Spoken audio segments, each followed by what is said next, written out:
Et puis, On un poursuit, hein, avec chiffre, le chiffre, voilà, ouais. un chiffre communiqué par la ministre de la Mobilité hier en commission a retenu toute notre attention. Camille Paillot, bonjour. 50 c'est le chiffre donc et c'est 50 en plus de SDF en 2021. Oui, c'est ça. Entre 2020 et 2021, il y a une augmentation de 50% des sans-abri et 171% de mendicité.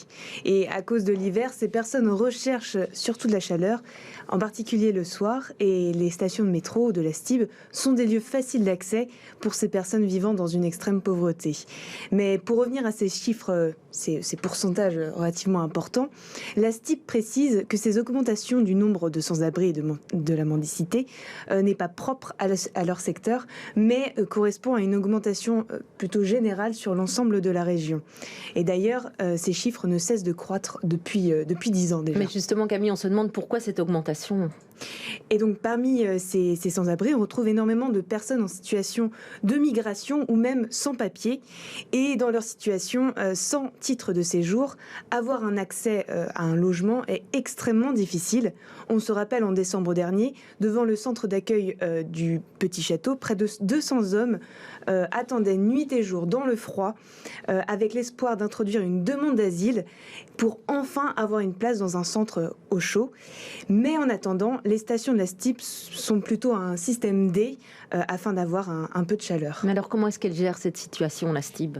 Alors pour gérer cette situation, la STIB est en collaboration avec de nombreuses associations pour venir en aide à ces personnes.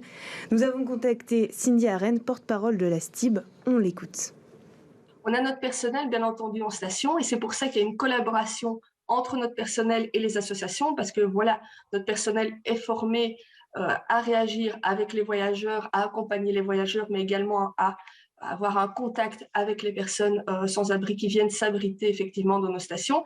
Mais voilà, notre personnel, ce n'est pas le monde associatif. Donc c'est pour ça qu'il y a vraiment une collaboration très étroite entre la STIB, entre le monde associatif. Il y a également des dialogues qui sont tenus régulièrement avec le monde associatif, avec les autorités publiques également, pour essayer d'agir au mieux et de prendre en charge ces personnes au mieux, justement de la manière la plus humaine possible, que ce soit par notre personnel ou par le secteur associatif. Donc, par exemple, notre personnel peut faire appel directement au SAMU social, à un infirmier de rue, s'il constate qu'une personne en a vraiment besoin.